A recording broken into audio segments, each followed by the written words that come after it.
Que se passe-t-il vraiment si vous arrêtez le sucre pendant un mois? Si vous avez plus de 60 ans et que vous consommez du sucre tous les jours, il existe une vérité difficile que personne ne vous dit. Le sucre que vous mettez dans votre café pourrait bien voler votre santé en silence, accélérer votre vieillissement, user vos articulations et peu à peu, vous priver de votre autonomie. Mais que se passerait-il si vous décidiez d'arrêter pendant seulement 30 jours? Que se passerait-il à l'intérieur de votre corps? Est-ce qu'un simple mois sans sucre pourrait changer votre mémoire, vos douleurs, votre énergie, voire même votre apparence? La réponse risque de vous surprendre et pourrait bien être la clé pour récupérer des années de vie. Dans cette vidéo, vous allez comprendre de façon claire et directe ce qui se passe réellement dans le corps d'une personne de plus de 50 ans lorsqu'elle élimine le sucre pendant un mois. Nous allons parler du cerveau, des douleurs, de l'intestin, de la peau, de la tension artérielle et même du sommeil. Et nous n'allons rien vous cacher. Chaque étape de cette transformation sera expliquée sur une base scientifique et à travers des cas que j'ai personnellement suivis. Mais avant d'aller plus loin, répondez-moi en commentaire. De quelle ville regardez-vous cette vidéo? Et écrivez aussi « Ma santé est une priorité ». Ainsi, je saurai que vous êtes réellement engagé dans ce changement. Comme le dit la parole dans les Proverbes, l'homme sage voit le mal et s'en détourne.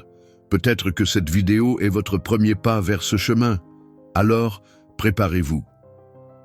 Car dans les 3 prochaines minutes, vous allez découvrir pourquoi le sucre pourrait bien être le plus grand saboteur silencieux de votre santé.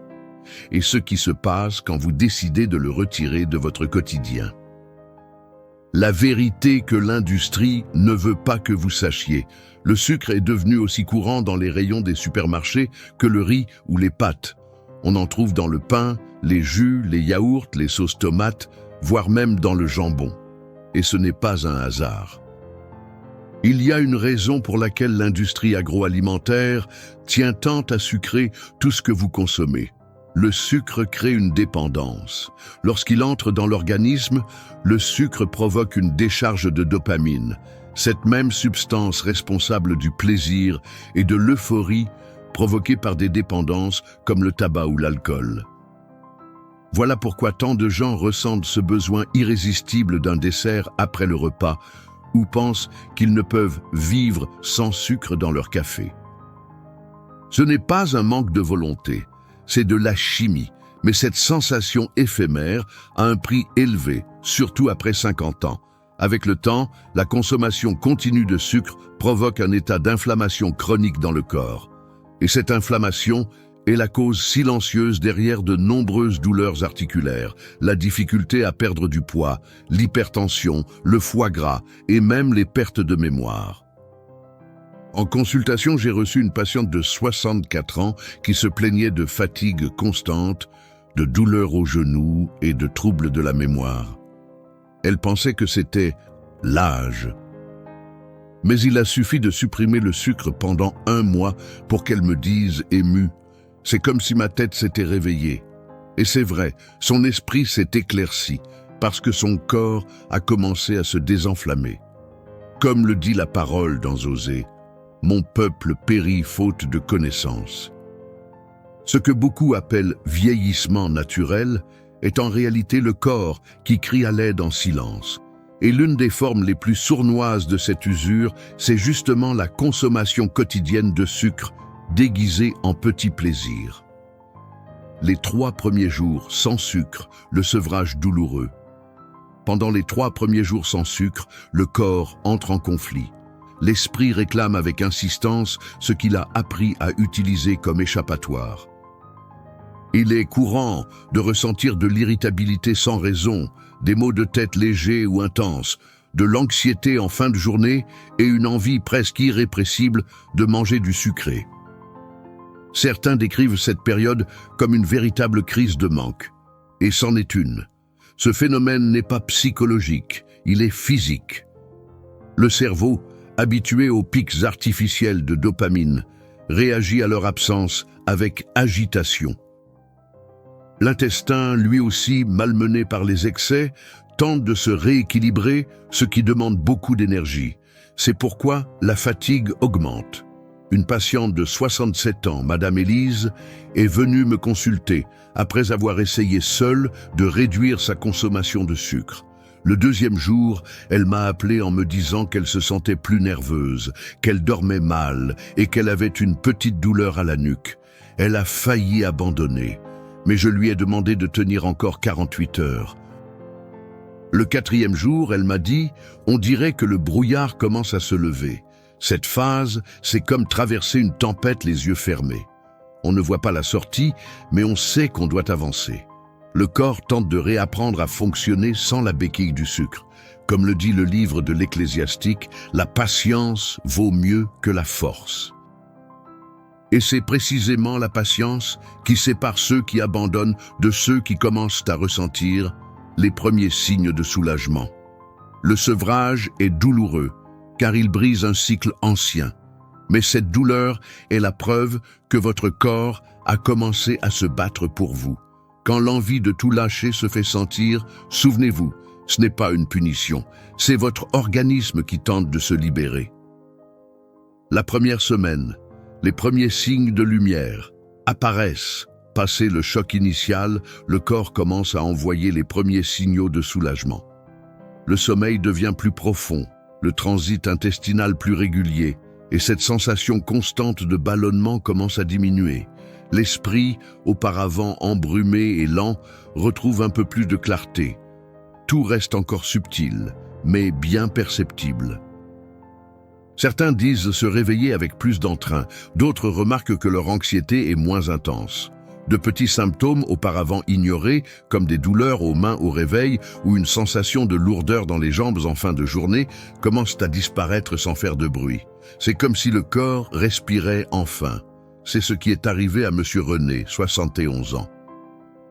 Il s'est présenté avec des douleurs à l'épaule et au bas du dos, mais a avoué que sa plus grande inquiétude concernait sa tête. Il disait oublier des mots simples et s'irriter facilement. Une semaine sans sucre plus tard, il est revenu en disant « Je ne sais pas comment l'expliquer, c'est comme si la colère s'était atténuée, je suis plus calme. » Et avec ce calme sont venues de meilleures nuits et une légère amélioration de ses douleurs. Cette première semaine marque le début d'une restauration silencieuse. Il n'y a ni feu d'artifice, ni miracle, juste de petits signaux qui, mis bout à bout, pointent vers quelque chose de plus grand. Le corps se réorganise. Comme le dit la parole dans les Lamentations, les bontés du Seigneur se renouvellent chaque matin. Et l'organisme, lorsqu'il est éloigné de ce qui le blesse, retrouve lui aussi des forces nouvelles jour après jour. Après 15 jours, le corps réagit et commence à récompenser. Après 2 semaines sans sucre, les effets ne sont plus seulement internes. Ils se voient dans le miroir et sur les analyses. La peau devient plus lumineuse. Le visage paraît moins fatigué. Le ventre dégonfle. De petites douleurs autrefois banales disparaissent comme si elles n'avaient jamais existé. Le corps, désormais plus léger, bouge plus facilement. C'est à ce stade qu'un patient, Antoine, 72 ans, a remarqué quelque chose d'étonnant. Il m'a dit qu'il avait monté les escaliers chez sa fille sans s'arrêter, chose qu'il n'avait plus faite depuis des mois. Il n'avait rien changé d'autre que son alimentation. Et le plus surprenant, il s'était simplement contenté de ne plus sucrer son café et d'éviter les gâteaux et les biscuits. De petits choix pour de grands impacts. La tension artérielle, auparavant instable, commence à se stabiliser. Les niveaux de glycémie s'ajustent, même chez les personnes en prédiabète. La digestion s'améliore et avec elle, un regain d'énergie pour les activités quotidiennes. Le cerveau répond avec plus de clarté, le corps remercie avec plus de vigueur. À ce stade, beaucoup se rendent compte qu'ils ont moins envie de grignoter, comme si le palais était en train de se rééduquer. Le goût du sucre artificiel perd de son attrait. C'est la nature qui retrouve son point d'équilibre. Comme le disait Aristote, l'excellence n'est pas un acte mais une habitude. Et ici, l'habitude de dire non au sucre devient une forme de liberté. C'est souvent à ce moment-là que les gens comprennent ce qui semblait difficile au début est maintenant devenu naturel. Le corps, libéré de son intoxication constante, commence à dire merci. Et ceux qui vivent cette transformation le comprennent profondément.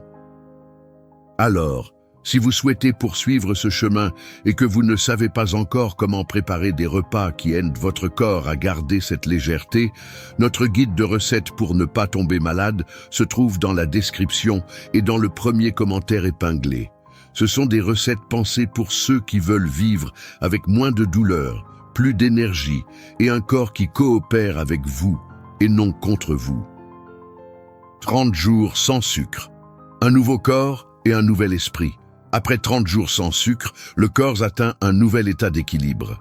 Ce n'est pas une exagération de dire que beaucoup se sentent renaître. L'énergie matinale devient plus stable. L'humeur reste constante tout au long de la journée. L'esprit fonctionne avec clarté et même l'appétit se réorganise. Ce besoin constant de grignoter entre les repas disparaît. Ce qui paraissait impossible au départ devient le nouveau normal. L'intestin, mieux régulé, améliore l'absorption des nutriments. Cela a un impact direct sur l'immunité, la peau, les os et même la mémoire.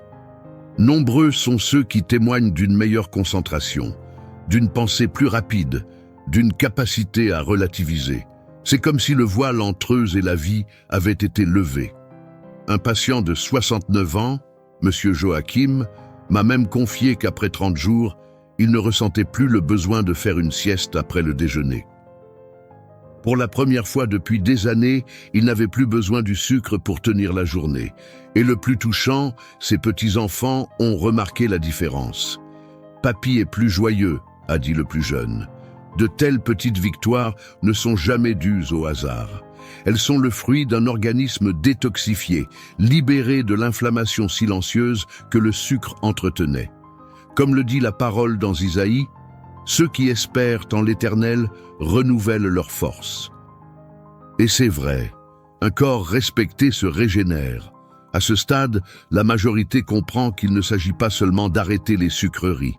Il s'agit de retrouver une vie digne, légère et pleine de vitalité. Et surtout, sans avoir à dépendre de médicaments pour tout. La lucidité revient, les douleurs s'atténuent et le corps devient un allié. Dans ce nouveau décor, le sucre perd enfin le trône qu'il n'aurait jamais dû occuper. Les risques de négliger. Cet avertissement, ignorer les signaux que le corps envoie, peut coûter cher. La consommation continue de sucre, surtout à un âge avancé, ne ralentit pas seulement la récupération naturelle de l'organisme. Elle accélère aussi l'apparition de maladies silencieuses. Bien souvent, le prix à payer prend la forme d'un diagnostic inattendu, d'une hospitalisation d'urgence ou d'une dépendance permanente aux médicaments.